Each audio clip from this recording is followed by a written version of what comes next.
A nova dinâmica das cidades tem como objetivo colocar o foco nos cidadãos e nas suas necessidades.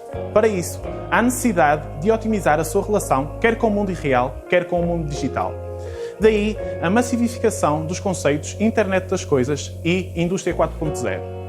Ambos estes conceitos vão levar ao aparecimento de cidades cada vez mais inteligentes que vão atrair investimentos económicos cada vez mais economicamente interessantes e que vão trazer empregos mais estáveis. Para cidades inteligentes, necessitamos de ter também materiais inteligentes e impressos para corresponder à necessidade das indústrias relacionadas com a Indústria 4.0 e a Internet das Coisas. E não estejam já a pensar que materiais inteligentes é uma coisa muito complicada. Materiais inteligentes não são materiais que conseguem resolver de uma forma muito rápida as equações quadráticas que os vossos professores de matemática tanto gostam. Um material inteligente é um material que consegue reagir de modo reprodutível, mesurável e previsível e que nos permite usar estas características para o incorporarmos em aplicações tecnológicas muito interessantes. Esta atividade pretende dar-vos a conhecer esses mesmos materiais inteligentes no âmbito das diferentes áreas de investigação da Escola de Ciências da Universidade de Minho. O trabalho experimental que a Catarina e o Tiago vos vão mostrar já de seguida envolve a produção de novos materiais inteligentes baseados em tintas, compostos por polímeros e nanopartículas ativas e na sua incorporação em aplicações tecnológicas. Mas quais são essas aplicações tecnológicas que nós estamos a pensar mostrar-vos? Sensores piezoresistivos e também sensores magnéticos e ímãs inteligentes. Mas Catarina, chega de conversas, o que é que tens para nos mostrar? Vou mostrar-vos como processar e posteriormente caracterizar materiais inteligentes. Este processo inicia com uma investigação inicial dos diversos materiais, em concreto das propriedades físicas e químicas de cada material, de forma a ser possível um processamento otimizado das diferentes formas desse mesmo material. Podemos fazer nanofilmes, nanopartículas, nanofios. O primeiro passo é a dispersão das partículas ativas num solvente. E esse solvente que vamos utilizar hoje é a água, de forma a reduzirmos a toxicidade de todo o processo, termos um processo amigo do ambiente. Portanto, o primeiro passo é pesar as nanopartículas.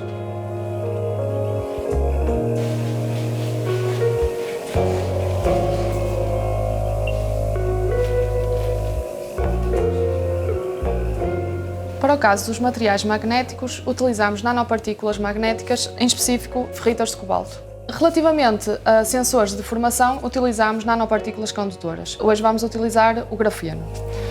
O primeiro passo é dispersar as nanopartículas ativas no nosso solvente.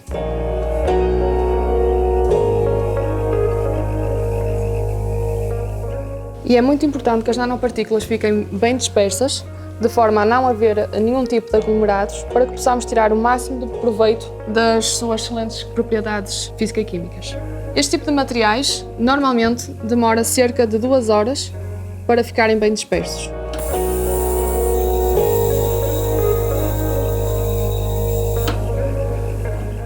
Como podemos ver, as nanopartículas encontram-se bem dispersas. O próximo passo é a adição do nosso polímero, dependendo da aplicação para que queremos utilizar a nossa tinta. Assim sendo, tenho aqui o polímero a utilizar, que foi previamente pesado. Adiciono à solução e nesta fase vamos utilizar o agitador mecânico, de forma a garantir que os 3 elementos, ou seja, as nanopartículas, o solvente e o polímero, ficam bem misturados e também para garantir que há a completa dissolução do polímero na nossa tinta. Dependendo da técnica de impressão que queremos utilizar, poderá ser necessário adicionar ou não outros elementos em quantidades mais baixas, de forma a podermos controlar vários fatores, como a viscosidade, ou seja, se queremos uma tinta mais ou menos líquida, a adesão ao substrato e também o tempo de secagem. Basicamente, temos que ter consciência que, quer estejamos a produzir filmes ou tintas, poderá ser necessário fazermos ajustes, ou seja, uma otimização do processo que estamos a fazer. Temos então aqui a nossa tinta, neste caso é a tinta magnética. Para a tinta de materiais piezoresistivos, o procedimento é exatamente o mesmo. Já o passei para o tubo de Falcon e temos aqui uma tinta pronta a imprimir. Tiago, agora é contigo. Obrigado, Catarina. Para além de filmes, podemos trabalhar os materiais inteligentes para obter tintas com a viscosidade ideal para as imprimirmos. E como é que fazemos isso?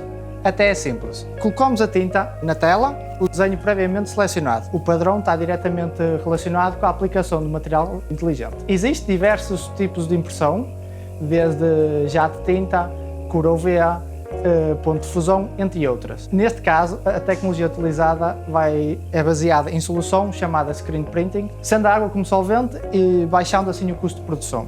De seguida, colocamos a tinta sobre a tela, já com o padrão devidamente selecionado, e com a ajuda de um passador obtemos a impressão.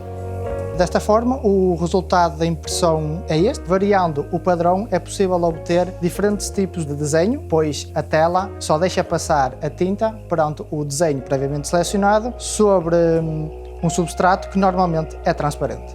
Finalmente, o último passo é colocar a amostra no forno para a evaporação do solvente e a solidificação do material utilizado. Vamos então passar agora à parte da caracterização dos materiais e verificar se estes podem ser utilizados como materiais inteligentes. Na idealização de um material que funcione como sensor, é necessário uma seleção de polímeros e nanopartículas ativas que tenham as propriedades adequadas, juntamente com um método de processamento que seja amigo do ambiente.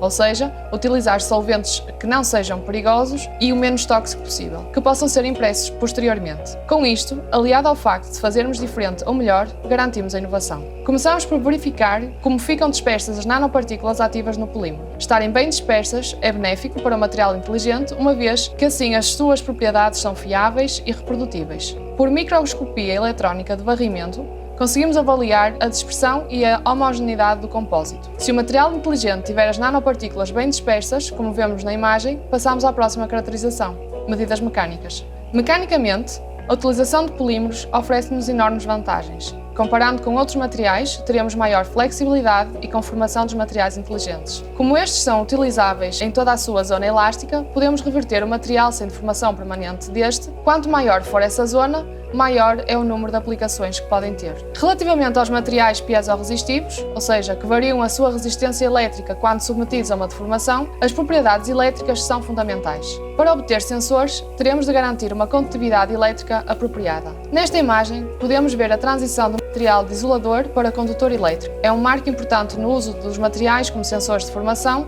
entre outros. Por esta técnica, verificamos se os materiais são ou não apropriados. Se sim, já cumprimos 2 objetivos e passamos ao próximo passo. A sua caracterização funcional, neste caso a piezoresistiva, que nos quantifica a variação de resistência elétrica do material quando submetido a uma determinada deformação, em que quanto maior for este valor, mais inteligente é considerado o material. No que diz respeito aos materiais magnéticos, e como o próprio nome faz transparecer, é importante conhecermos as suas propriedades magnéticas. Essa caracterização permite-nos perceber se o material inteligente é mais apropriado para sensor, como os existentes nos vossos telemóveis, ou para ímãs inteligentes, semelhantes àqueles que colocamos nos frigoríficos de nossas casas. Essa informação é fulcral para o desenvolvimento de aplicações tecnológicas relacionadas com a internet das coisas e a indústria 4.0, tais como livros magnéticos, bússolas, robótica, magnetoativa e sensores autorrecarregáveis. Quando tudo funciona como inicialmente previsto, surgem protótipos tais como mesas, luvas, peles sintéticas, ímãs deformáveis e sensores impressos e inteligentes. Se o compósito tem adequadas propriedades morfológicas, elétricas ou magnéticas e mecânicas, então teremos um possível material inteligente. Vamos então testar como tal? E agora, depois da caracterização, vamos à aplicação dos materiais inteligentes. Aqui temos um sensor de deformação, no qual, aplicando uma força, medimos a variação da resistência. Este tipo de material inteligente pode ser aplicado em qualquer tipo de ecrã touch, como telemóveis, tablets. Aqui temos a aplicação do material inteligente magnético, onde pode ser aplicado como um sensor ou um recolhedor de energia. Ligando uma ventoinha magnética, conseguimos medir a deformação que este campo magnético aplica no material, assim como medir a energia gerada através deste. Desta forma, manipulando este tipo de materiais, quer os materiais ativos, quer os materiais poliméricos, que agora vocês já sabem como produzir e como imprimir, que nos permite chegar à 4ª revolução industrial. As revoluções industriais iniciaram-se no século XVIII, com o desenvolvimento da máquina a vapor, prosseguindo depois no século XX, quer com as linhas de montagem, quer finalmente nos anos 70 com a automatização da produção, que nos levou à 3ª Revolução Industrial. De facto, a nível mundial, a 4ª Revolução Industrial já está a decorrer com a transformação digital, onde nós utilizamos todos estes materiais inteligentes São disso exemplos os materiais inteligentes impressos que podem ser utilizados em sensores, em atuadores, quer em robôs, quer em drones e mesmo em dispositivos biomédicos que nos permitem evoluir na denominada quarta revolução industrial. O ritmo desta transformação segue a denominada Lei de Moore, onde os materiais crescem exponencialmente, quer em tecnologias, quer em materiais inteligentes, quer nos dispositivos atualmente desenvolvidos a nível mundial. São eles hoje em dia que nos permitem desenvolver materiais para interagir com o mundo, quer com o mundo real, quer com o mundo digital. Selecionando bem estes materiais inteligentes e tecnologias de impressão, podemos desenvolver materiais de uma forma massiva, usando no dia a dia em aplicações tecnológicas.